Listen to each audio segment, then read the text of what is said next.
Okay, so this is where it really starts to get interesting.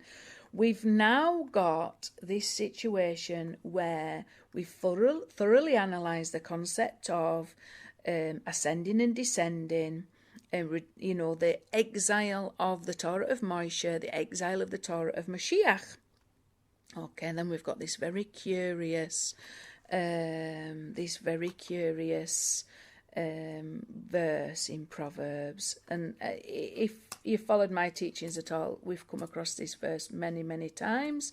So let's just go through it because it's unbelievably wonderful. Right, so it's from Proverbs 34, and it's who has ascended into heaven and descended. Now this is a key critical text. Okay, who gathered the wind in his fists? Who wrapped the waters in a garment? Who established all the ends of the earth? What is his name, and what is the name of his son, if you know? Okay, so first thing that I'd like to point out is that who has ascended into heaven and descended is comes to an ordinal of 153. Okay, the highlighted letters spell Me'esav, so from Esav, that means basically, and it's got an ordinal value of 56, Teshuvah, which is exactly the same as the ordinal for Teshuvah. So we have got this concept of descending. Where do we descend? Into Esav. Okay. Where do we need to get? Where do we need to ascend from? We need to come back from Esav, from this Edomite exile, and this is a process called Teshuvah, which is a rectification, which is going up all those 120 steps of the ladder from the bottom to the top. Okay. And then we get out of exile, we enter into that state of redemption, final redemption, where we're elevated up and our soul has attained the level of Moshiach Ben David. And we come under the one shepherd, Moshiach Ben David. Okay, and the stick of the Torah of Moshe and the Torah of Moshiach are united as one stick. Okay, the inner and the outer aspect of the name YHVH is perfectly, completely and totally united as one. Okay, right, so we've got that little bit that it comes to 153. The regular of it is 765. So the regular of who has ascended into heaven and descended is 765, which is also 5 times 153. Okay, we're going to have a look at this significance of this 153, by the way. So this is a really important number. If we go down to point B, then we've also got, let me just change that to B's. Point B, we've also got who has ascended into heaven and descended into heaven. And instead of highlighting the initial letter from the word who, so the word who in Hebrew is me, it's mem and yud. Okay, so if we highlight the letter mem, we get from Esav is the initial letters, as in we need redeeming from Esav. The Torah of Moshiach needs redeeming from Esav. The Torah of Moshe needs redeeming from Esav. The name YHVH, our consciousness of the name YHVH needs redeeming from Esav. Okay, so from our evil inclination. This is what suppresses consciousness of the name YHVH. It restricts consciousness of the YHVH. We become conscious of evil, something other than YHVH. We become conscious of the concealment of the name YHVH. Exile conceals the name YHVH, and that's what we're conscious of, concealment. We need to be conscious of revelation.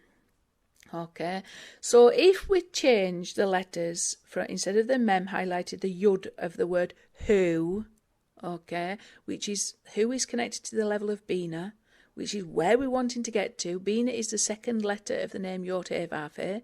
It's what the word Teshuvah is connected to. Teshuv, he, return of the letter he. So the final letter here has got to be returned back to the level of the first letter here, which is Bina, which is understanding.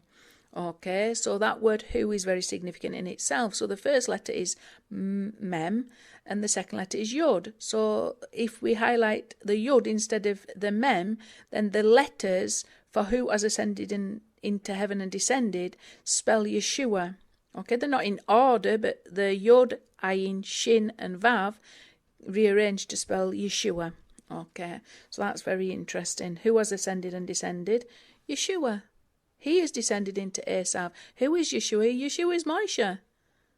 Yeshua is Moshe. Moshe elevated up to the level of Moshiach Ben Yosef. And Moshe's soul fully incarnated into Yeshua. And then through Eliyahu Hanavi, who was John the Baptist, was elevated up from a state of desolation to a state of, he attained the level of Moshiach. Moshiach Ben Yosef. He attained the letter, he attained the revelation of the name YHVH at the level of Keter, which is the thorn of the letter Yud. It's at the level, so he attained the soul level Yehudah. Okay, and then he had to descend again. Yeshua had to descend. Yeshua is Moshe. Okay, so let's go and have a look at that point C then. So the life of Moshe was 120 years. The life of Yeshua is 30 years. So Yeshua was baptized at 30. Okay, he was baptized, he was immersed, he was mikved, and he received the Ruach HaKodesh at 30 years old. He began his ministry and he died 3 years later. He was crucified 3 years later. So together, so they was 33. Okay, AD 33 is when he died. The most likely date of his death, I've gone over this before. This is the astronomical calculations. I think that it was Isaac Newton that did them, and the date that is most likely is the 14th that he died was the 14th of Pesach, AD 33. So he was 33 years old. This is what we can glean from the writings of the New Testament. Okay, so 120 plus 33 is 153. Who ascended and descended? We know Moshe ascended into heaven. He ascended into heaven to get the Torah. We know after Yeshua was baptized, he went through the 40 days of testing also in the desert up against Hasatan, without food and drink and things like that. So he also ascended, but he ascended after he died. He ascended into heaven. And then he descended again, and we've got this whole story of the 153 fishes in the dragnet. So he actually descended, and his disciples, he descended and he reappeared to his disciples on a few occasions. And this particular occasion, his disciples had been fishing all night long. They managed to catch nothing. And then this man stood at the side of the shore and asked him, have you caught anything? No, we haven't caught anything. He says, throw your net over the right-hand side of the boat. And they caught 153 fish.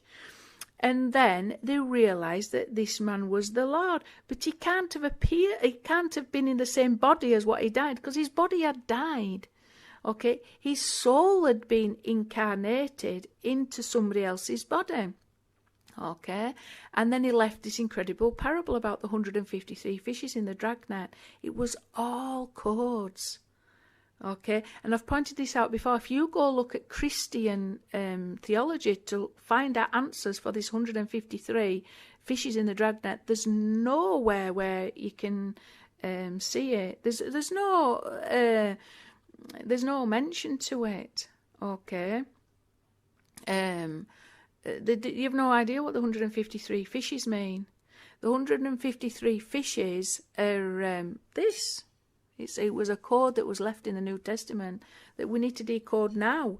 So it was what is referring to. He's referring to the fact that he has to descend into Esav, and he's going to need to be redeemed from Esav. He has to descend he has to descend for the sake of ascent.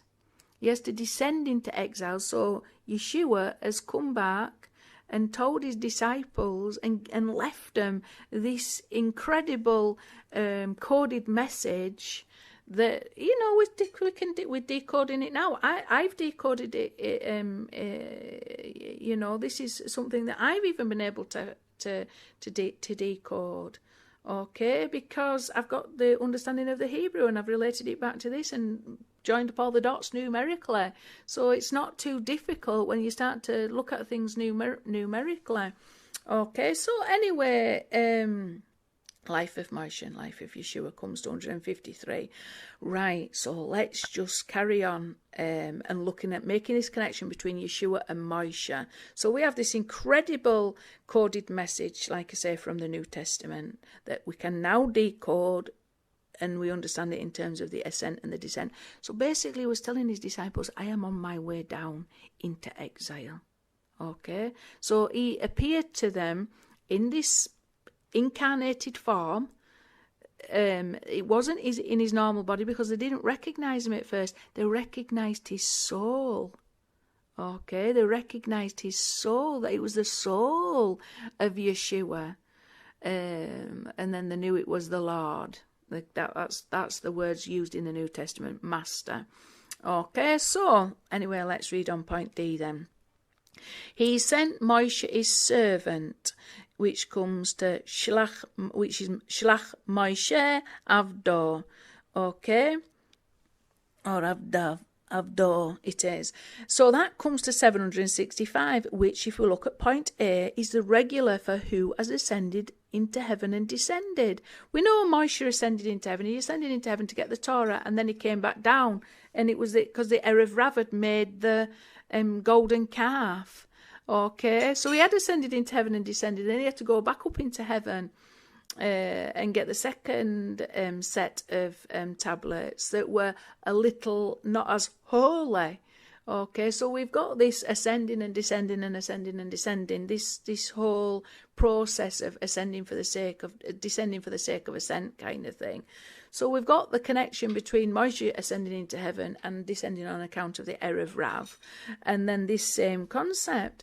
Moshiach Yeshua had to ascend into the heaven, and he descended for the sake of the nations. Okay, for the sake of Esav. Just as Moshe desired to see Erev Rav rectified, that the soul level of Moshiach Ben Yosef desires to see the nations rectified, because there's a reason why I keep saying this. Esav has got the numerical value of 376, which is Shalom. The only vessel that can contain blessing is one of Shalom. So Esav needs rectifying in order to be able to receive the full blessing that YHVH desires to bestow. Okay, he desires to fill the entire earth with the revelation of the glory of his name. Okay, how's that possible if you've got the whole of the nations not aware? Okay, he desires, so the nations have got to be aroused also, and plus in the nations there's the lost of the house of Israel that need redeeming. So there's more than one aspect. He came for the lost of the house of Israel, which had descended into the nations. So there's all kinds of concepts, but the descent is for the sake of ascent. It's for the sake of rectification. That's what that means. It's rectifying the vessels of Esav from the chaotic state into a state of shalom that is then a viable vessel to contain the blessing that the name YHVH desires to bestow, which is a revelation of his complete and total, utter, absolute authority and unity. Oneness is utter and absolute perfection. Okay, so he sent Moshe, his servant, comes to 765, which is exactly the same as point A, 765, which is 5 times 153. Okay? So whichever way you look at it, it's 153. This is how significant it is, and this is the way that Hashem has made all these connections through this one number, 153. Okay, so you can see then, point D, the initial letters spell Shema. So the initial letters he sent Moshe's servant are Shin, Mem, and Ayin, which is Shema. Okay, so if we go and have a look at the word Shema, it means hear. And this is also a word. Hashem did not hear Moshe when he was pleading. Okay, and he said, Rav Lach, it is enough for you. He didn't hear Moshe's pleading. And that word used in that verse is Shema. Okay, so here now we've got, and he sent Moshe his servant. This was YHVH's hearing. He sent Moshe into exile. He sent Moshe into exile. Okay, in order to get the 50th gate of understanding, which understanding is connected to Shema, hearing. The letter Bina is associated with the sense of hearing, Shema. It's all connected in the most glorious, perfect way. So let's go and have a look at this word Shema then. Here comes to 410 regularly, plus 50 ordinarily, the 50th gate of understanding, the level that Moshe needs to attain. Okay, so he has to become the Shema. He has to become the Shema through this process of rectification. Okay, so that together comes to 460. Right, so the 410, which is the regular, is 10 times 41. And 41 is Keter David, the ordinal of Keter David, which is David's throne, which is Moshiach Ben Yosef. Okay, so where was he sent? He was sent to be Moshiach Ben Yosef. He was sent to create David's throne. That's what that's saying ultimately, isn't it? Shema.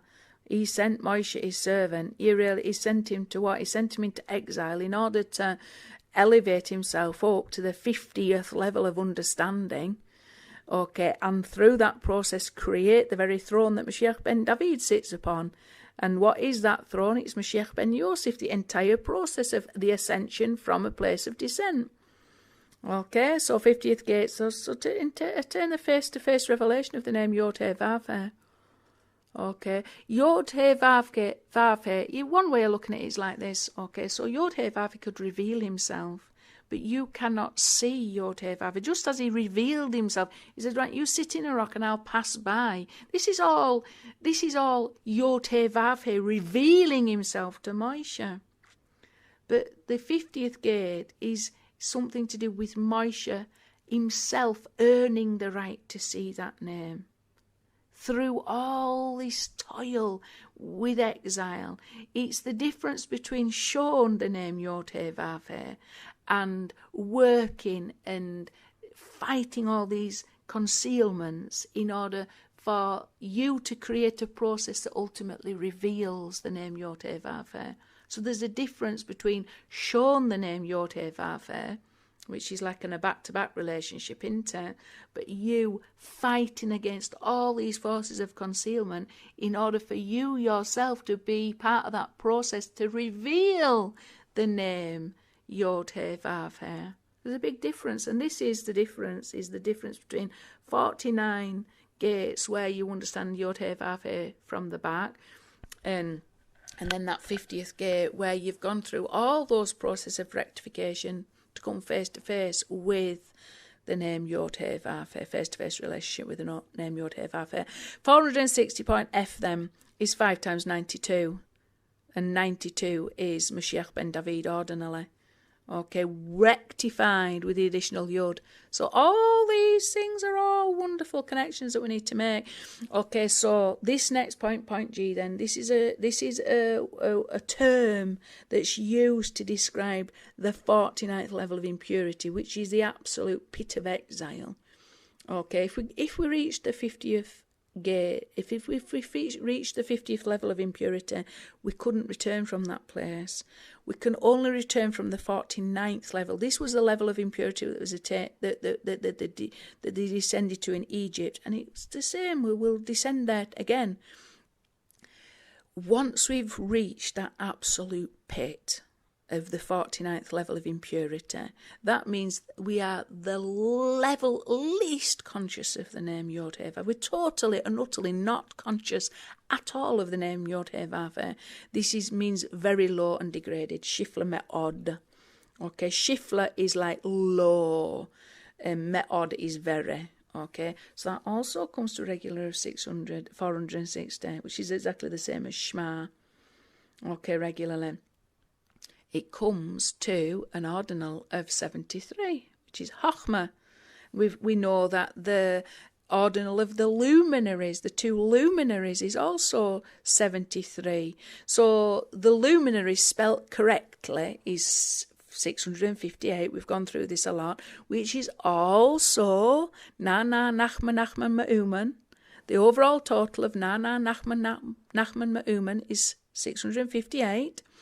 Okay, so this here, and 658 is the regular value of the luminaries when it's spelt in a rectified state. So with the two missing vowels.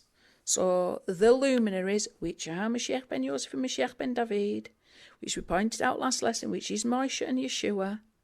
Okay. So what's that telling us? Because I'm getting a bit lost. All right, so the luminaries, they've got an ordinal value also of 73.